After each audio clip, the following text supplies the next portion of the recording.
हामीसँग प्रभुलाई नचिन्ने व्यक्तिहरू पनि हुनुहुन्छ यहाँ, अथवा विश्वास नगर्ने व्यक्तिहरू। तपाईँलाई पनि यो समय चाहिँ शुभ खबर छ। अनि मैले अघि भने बाइबलमा, आज म सबै बाइबलको खण्ड त पढ्दिनँ, तर बाइबलमा हामी हेर्छौँ भने यूहन्ना 3:16बाट सुरु हुन्छ। यूहन्ना 3:16मा हामीलाई थाहा छ येशूको संसारमा आउनुभयो। जुन दिन येशू संसारमा आउनुभयो, परमेश्वर पिताले आफ्नो एकलौटे पुत्रलाई संसारमा पठाउनु भएको त्यहाँ कुरा छ। म सबै आज बच्चा चाहिँ पढिनँ। त्यसकारण त्यो येशू क्रिस्ट संसारमा आउनु भएदेखि चाहिँ क्रिसमस सेलिब्रेसन अथवा क्रिसमसको उत्सव चाहिँ मनाउने गरिन्छ। परमेश्वर पिताले आफ्नो एकलौटे पुत्रलाई हाम्रो लागि उपहारको रूपमा दिनुभयो। आमेन।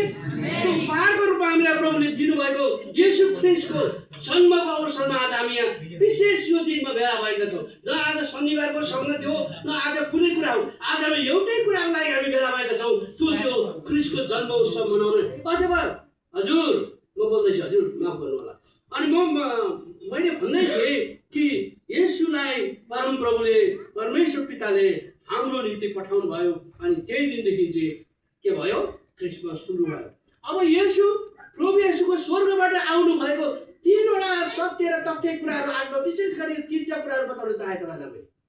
येशू क्रिस्ट स्वर्गबाट आउनु भएको तीनवटा सत्य कुराहरू। अरू धेरैजना येशूको आउनुको पाटोहरू क्षेत्रहरू अरू धेरै धेरै किसिममा हुन्छन्। अनि तपाईँले धेरै यी दिनहरूमा येशूको जन्मको विभिन्न वचनहरू सुनिरहनु भएको होला, होइन?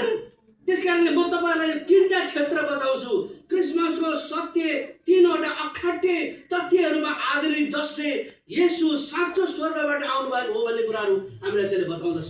त्यो तीनवटा कुरा के हो भने, एउटा चाहिँ भविष्यवाणीको सत्य। येशू आउनुभन्दा अगाडि भविष्यवाणी गरिएको थियो। कोही बाइबलमा हामी देख्छौँ कोही ठाउँमा 1500 वर्ष अगाडि, कोही ठाउँमा 700 वर्ष अगाडि येशू ख्रीष्ट जन्मनुभन्दा अगाडि नै भविष्यवाणी भएको कुराहरू थिए।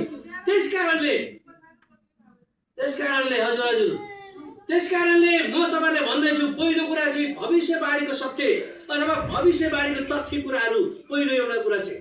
दोस्रो कुरा चाहिँ समयको सत्य, समयको तथ्य।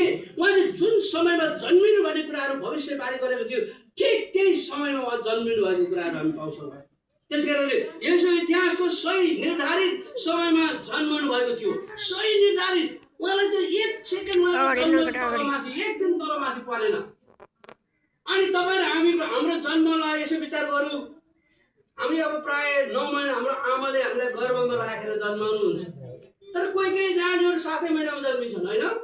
कोही 8 महिनामा जन्मिन्छन्, कोही त्यस्तो हुन्छ। कोही चाहिँ अब आफ्नो डेट पुरा गरेर पर पनि जन्मिएको छ। तर यसो त्यसरी जन्मिनु भयो, एकदम ठिक तपाईँले तोकेको समयमा यसो जन्मिनु भयो। अनि तपाईँ र मलाई जन्मिने बारेमा कसले भविष्यवाणी गरेको थियो? होइन, फलानु व्यक्ति यसरी जन्मिँदैछ अथवा म यसरी जन्मिँदैछु भनेर कतिजनाले हामीले थाहा पायौँ। अब अहिलेको समय त कस्तो छ भने नाम चाहिँ पहिल्यै राख्ने चलन छ है, जन्मिनुभन्दा। मेरो 2टा छोराहरू छन्, मेरो 2टा छोराहरू जन्मिनुभन्दा पहिले